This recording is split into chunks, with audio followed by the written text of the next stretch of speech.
On this amazing episode of UTR, we go to Oscoda on the Sunrise side for some fantastic Red Fork food, I'll explain later, a trip to the moon and back, and a healthy hike to Lumbermans Monument. Heck, we'll even meet the one and only Donut King. Get ready to explore the cool people, places, and things that make Oscoda absolutely awesome. Pure is what you make of it. It's taken it all in and never taken anything for granted. The sun sets, the moon rises, and you realize the end of one perfect summer day is the beginning of another. Pursue your pure in Pure, Michigan. A visit to the Stahl's Auto Collection will take you back to a time when cars were more than just a way to get around. A fantastic assortment of gas pumps, neon signs, and automated music machines dating back 150 years that must be seen and heard. Info at stahlsauto.com. Brought to you by Midland, Michigan, a Great Lakes Bay region community. Visit gogreat.com for more info. I've been around the world, but there's one place I keep coming back to. And the more I explore, the more I realize it's the place to be. I'm Tom Dalton, and this is Under the Radar, Michigan.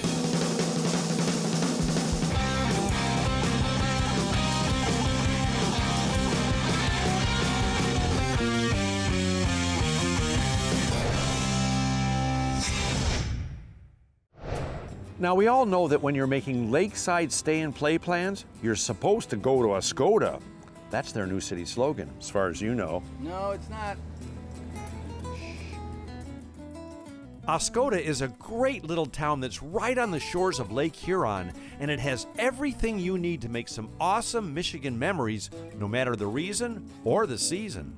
The wonderful walkable downtown has lots of little interesting shops, comfy places to get a bite to eat, and even places like the Sunrise Cava Cafe, where you can stop and get a coffee and even a sensational snack.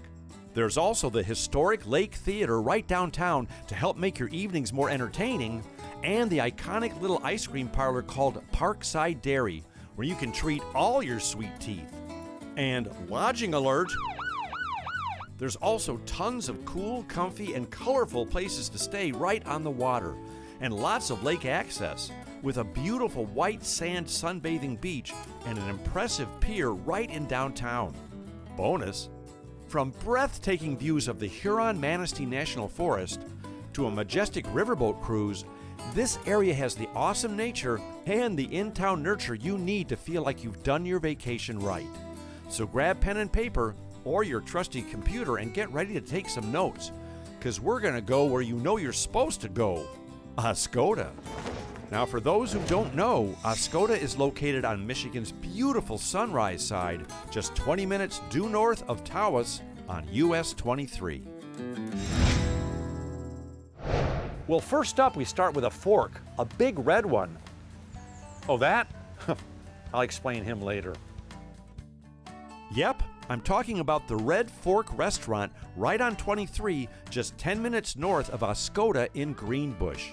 It's cool, comfortable, and offers a cuisine that's a little more eclectic than you'd expect in these parts. And that's because its chef and owner Carrie Vanderhule is a fourth-degree foodie on a mission. And her mission is to please your palate with her mouth-watering homemade masterpieces. But why the name Red Fork? And what's with the big red rooster out front? Well, I'm glad you asked, because that's what I'm about to do. Okay, Carrie, my first question for you is an obvious one.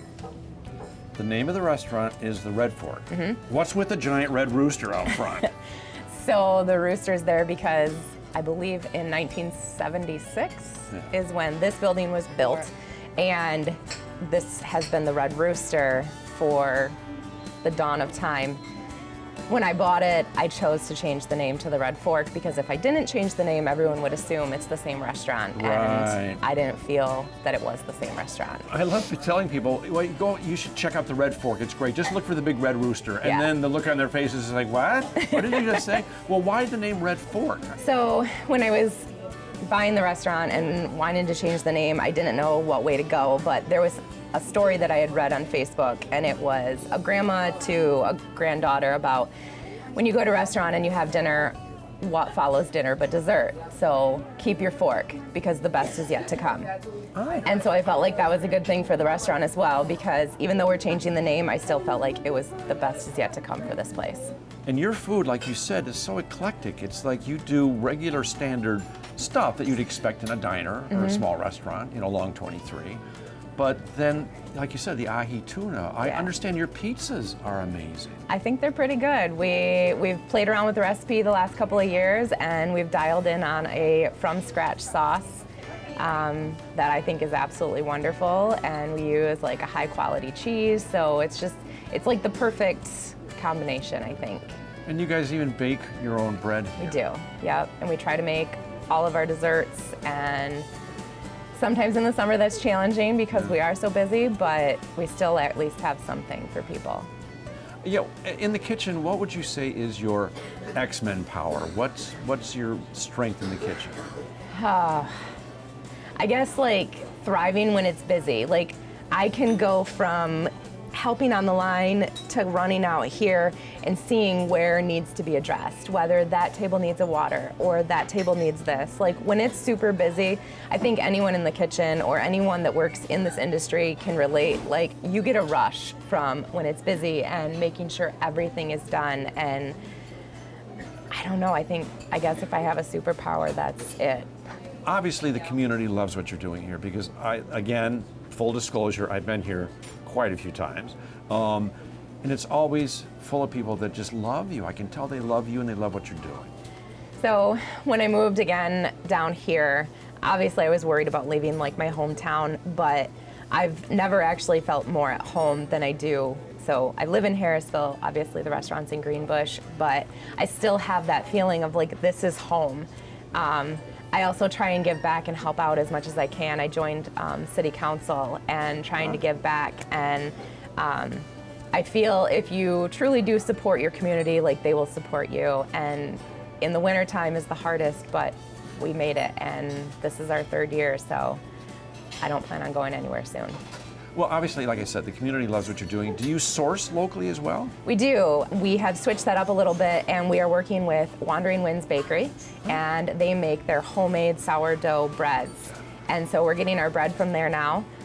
We also get our maple syrup from the high school, Alcona Schools, from their FFA program.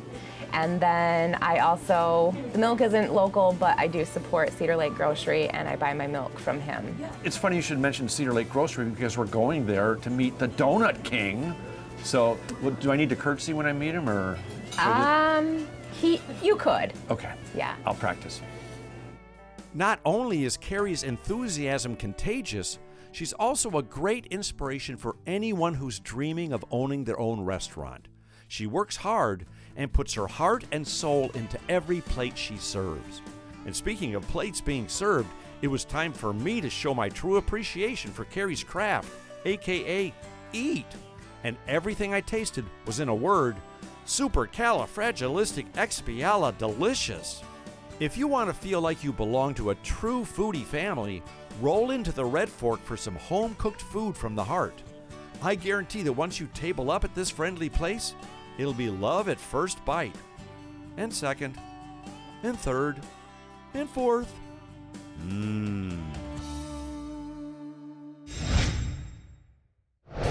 When you hear me say to the moon and back, I'm usually talking about how much I love my kids. But if you say that in Oscoda, well, you're going to love this place too. And that's because To the Moon and Back is a magical, mystical place where you can not only buy unique, one-of-a-kind art and gifts, it's also where you can explore your inner universe and find your sea of tranquility.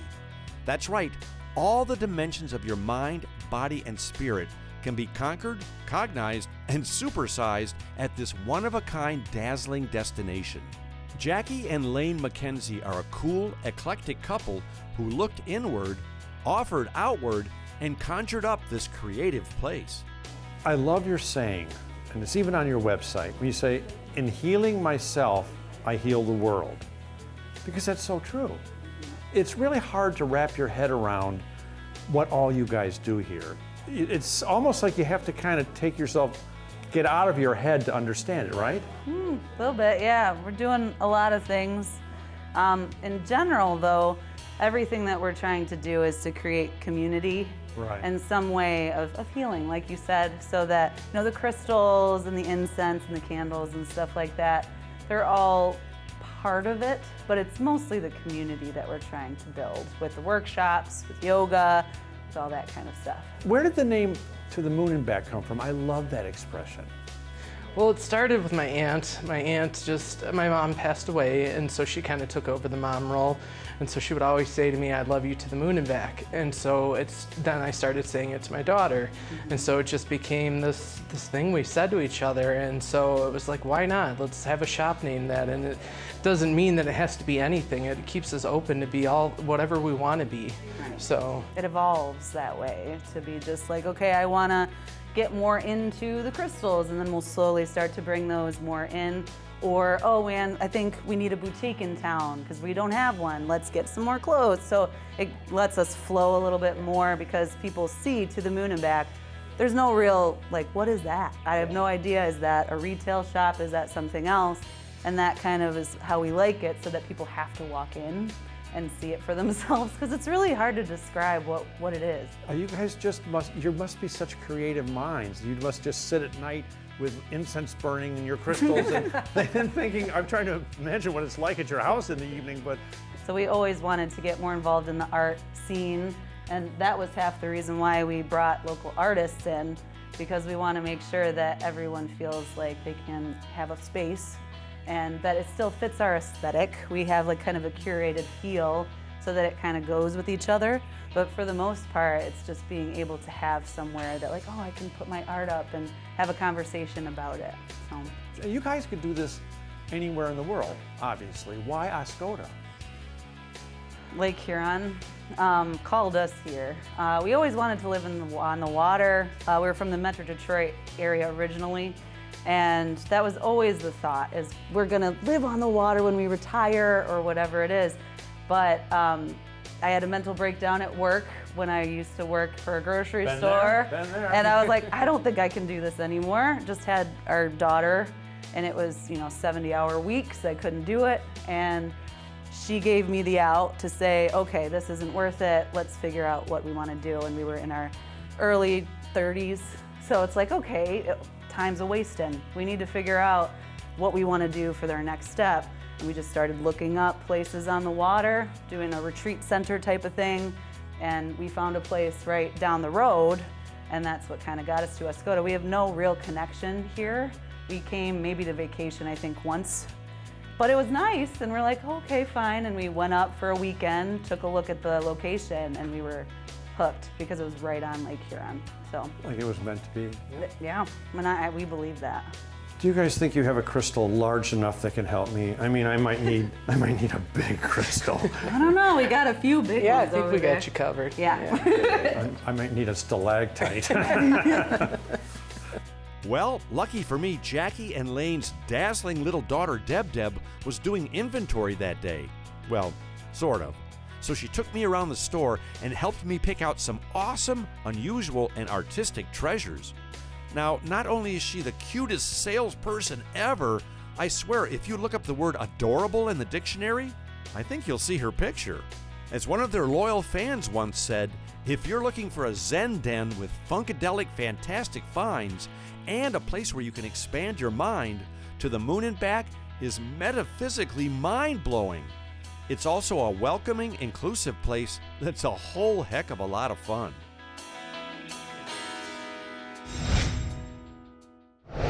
Now, if you know Lumbermans Monument, it's a great place to learn, lift your legs, and look out over the awesome Au Yep, just 20 minutes west of Oscoda on East River Road, you'll find Lumbermans Monument. It's a massive and majestic 14-foot bronze statue that stands high above the Au River with amazing views of both the river and the Huron-Manistee National Forest. This is an incredible place where you can learn about the area's illustrious logging history, descend substantial stairs to the river, and even hike beautiful dune trails with tremendous views. Now, before I explore more, I thought it would be a good idea to tack on some talk time with park ranger extraordinaire Rob Reno. You know, I've been coming to Oscoda for years and years. I'm not young. And the first time I came here to Lumbermans Monument, I was like, you've got to be kidding me. How did I not know about this place? It's incredible. How do you miss this monument? It's so cool. How long has that monument been there? It's been here since about 1932 is when it was erected. The guy who made it was in New York. He made it in 1931. It got here on train in 1932. It was dedicated. It's an incredible piece of art. And the fact that the lookout, the view behind it. Gorgeous. Yeah, like I said, the first time I came here, I'm like, why did I not know about this place? It's a real gem. But this is to commemorate the logging, the guys that worked so hard for how long did they actually cut this area? I'd say about mid-1800s, 1850 to about the main part of the lumbering era was until about 1890, so about 40 years is what it took them to pretty much clear cut most of Michigan. It's actually kind of funny, the lumber barons, when they first arrived here, they had their scouts go out, check everything. They thought they had 500 years of sustainable timber, and they cut it all in about 40, Yeah. Well, it helped build the country. Oh yeah, dude. The prairie states, a lot of the expansion west was built with the lumber in Michigan. I think it was about 1895-ish or so. We were the highest timber producers in the United States at that time. Well, again, people don't realize, people think all the sand dunes are on Lake Michigan. Yep. But here we are in Oscoda, and you've got these 200-foot huge sand dunes. And I did some research. There's, 260 steps down to the river? Yes, to the Wanagan here, 300 at Argo Springs. Now, the Wanagan, explain what that is again. Okay, so a Wanagan is a cook shack, or I guess a convenience store for the lumbering people that were on the river. So it would have floated with the log drive, and then it would have supplied supplies, boot fixing, food for the guys who would have been up and down the river who didn't have access to those things. Another thing that I didn't realize until my second or third time here is that you've got incredible trails here that the sand dune or the bluff trails that go along where these beautiful vistas looking out over the dunes and the river. Yeah, so we got the High Banks Trail, which runs parallel here, and then we also have Eagle Run Trail runs along the river, but then we also have, I think, 3 or 4 more trail systems that you can walk on, like Corsair, Reed Lake, and Hoist Lake. But the main one that gets used is the High Banks, just because of all the views you get through here. Yeah, I mean, and it's only, how far is the trail? It's not that far. I think from here you're about in the middle, so it's 7 miles one way, or 3.5 miles one way either way. So you can come here just to see the beautiful vistas. You can come here to hike these incredible forests. And lucky for us, these things grow back. Oh yeah. I noticed Paul Bunyan left his pickup sticks game over here, over there. What is that? That's amazing. So yeah, that's the log jam. So the kids can go over. So it's a replica of a log jam, kind of just to see what it would have been like on the river. And then it's kind of turned into a little bit of a jungle gym. So the kids come out and they get to climb on the logs and mess around and all this stuff, as long as their parents are cool with it. You're very lucky, and we're lucky to have people like you doing this. Well, thank you, sir. Yeah, because these are treasures, and this is. Oh yeah. Every time I see that view, I'm just blown away. Oh no, yeah. Honestly, even for me, like I've lived in Michigan most of my life, and I've been on the Osable and stuff. But until I got the job out here, I never, like you said, you kind of just missed it. Never even knew this. Like I actually remember thinking, like, lumbering. When did they have a monument for lumbering? And then you come out and learn the history and realize that it was actually a pretty big thing. And then you see views like this, and you kind of forget when you live in Michigan that there's so many beautiful places in Michigan. I guess for me, anyways. Well, after a rousing round with Rob, I descended the stairs with Ranger Maggie Tebow because I really wanted to see that Wanagan. Now, the walk down was a breeze, and the views were spectacular. And seeing how the loggers lived and ate was extremely cool. Boy, did we have a great time filling our brains with fascinating facts, our lungs with oxygen, and our eyes with a variety of vistas. Heck, I even made it back up those stairs. I think I can. I hope I can.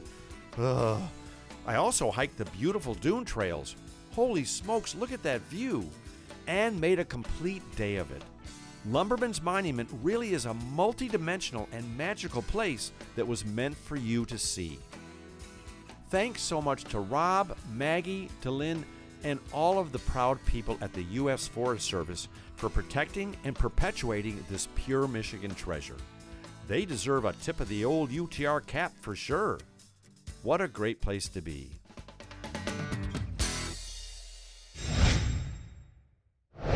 You know, I came to the Cedar Lake grocery store here in Greenbush just to grab a gallon of milk. And what's with all the people in the parking lot? What are you guys here for? Donuts! Sounds good. Well, after an enthusiastic response like that, I guess there's only one thing left to do, and that's to go inside and meet the king. I'm of course talking about Scotty Parent, a genuine donut king in these here parts. And if you come to his parking lot on any given Saturday morning, you'll find him serving up a sweet selection of these deep-fried food finds for his loyal subjects. Now, what's a mighty monarch who owns a little grocery store doing serving up donuts? Well, I'm glad you asked, because I requested an audience with His Majesty to find out. Your Highness, may I approach? Absolutely. So, Scotty, how long have you been doing this donut thing? How long have you been the donut king? 37 years. So, you think you got it down by now? It's pretty well pat. Yeah, well, you think? Have you Yes. seen the line in the parking lot? I mean, how often do you do this? Every Saturday and Sunday all year round. You make deep-fried, fresh, handmade donuts and Every- sell them to your adoring subjects. Yes. Very faithful subjects, eh? Oh, well, obviously. Oh, my gosh, people come from far and wide. Ever since we got to town, all we've been hearing is, "Oh, you're going to see Scotty, aren't you? Going to see Scotty? You mean the Kang, the Donut King?" Extraordinary. When did you come up with this? I mean, We had a store out at Old Orchard. yeah. In Saturdays and Sundays, there wasn't much going on. My father-in-law had a donut machine. He'd bring out a couple of trays of donuts, and we'd start selling them out there on Saturday and Sunday. Well, it got to, he had to bring so many out, we took the machine out there and started there. And then when we came here, we kept it going. So, but What kind of donuts you make? they're cake donuts, regular cake donuts with all the different frostings and Oh, chocolate glaze, vanilla glaze, cinnamon sugar, chocolate peanut, coconut, rainbow sprinkle. Oh my gosh.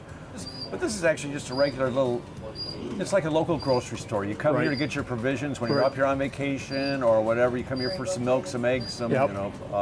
adult, frosty cold adult malted beverages. But We've- yeah, obviously the donut store are the most popular thing you're ever going to do here. you'll find people all over that have them. You might want to take a gander at that map there. Everybody that's been in here, we put a pin in the map. And Oh, you got shows- them from how right. far do people come for the donuts? We've had somebody from Colorado already. Oh my goodness. They have a cottage over here, but they come in the summer and then they take like 2 or 3 dozen home with them on the plane when they go back. So, Oh my gosh. Well, we stopped in town for coffee this morning at the Cava Cafe. Right. And everybody there said, "Oh, you're going to Scotty's, right? You go to get the donuts, right?" And they were all getting coffee and then on their way up here to get in line. Yep. The 4th of July is our biggest weekend. This weekend we'll probably do close to 200 dozen donuts. Saturday, Sunday, Monday, and Tuesday. And then during the winter it's like 8 dozen, 9 dozen, but we still do them every week. So Well, what do you love about the people up in this area? they're very friendly. Everybody gets in line, they find out they live by somebody else. I was going to make that point that there's people out there making friends, Right. making connections, and who knows, they could end up being lifelong Yep. buddies or friends or whatever, and they meet each other standing in the line here for your donuts. Yep. And we got like 3 generations of grandpa, mom and dad, and then the kids, and they got kids, and so they, oh yeah, we were here when they were little, so. Now, so what's the secret to longevity eating these donuts? Yes, I still eat one or two every time I make them, so these are pretty good. So Oh, pretty good. That's all I've been hearing about for 2 days now is about the You got to see the Donut King. Got to go see the Donut King. So, well, thanks for not having a moat since Well, you're the yeah. king. So, well, thank you for coming up. I really appreciate it. You do a tremendous job. well, it's time to make the donuts. Now it's time for Tommy to eat the donuts. There you go. Ding. What kind would you like? Yes, please. Okay. Well, after being dismissed by His Royal Highness, I decided to feast on a few of the king's finest. And I'm telling you, these donuts are G-O-O-D. And I should know with as much as we eat on UTR. Hey, you guys, I bought one for all of us. Who wants second bite? Oh, sorry. Yeah, bad idea. Oh. So if you're heading up US 23 on the Sunrise side and you're near Greenbush, pull into Cedar Lake Grocery for a pile of provisions. And who knows, if you time it right, you just might meet this benevolent donut-making monarch. And since you're already heading up US 23, heck, you may as well stop for some awesome food, fun, and sun in Oscoda. Because remember, you're supposed to go to Oscoda. But then again, you know that. Pure is what you make of it. It's taking it all in and never taking anything for granted. The sun sets, the moon rises, and you realize the end of one perfect summer day is the beginning of another. Pursue your pure in Pure, Michigan. A visit to the Stalls Auto Collection will take you back to a time when cars were more than just a way to get around. A fantastic assortment of gas pumps, neon signs, and automated music machines dating back 150 years that must be seen and heard. Info at stallsauto.com. Brought to you by Midland, Michigan, a Great Lakes Bay region community. Visit gogreat.com for more info.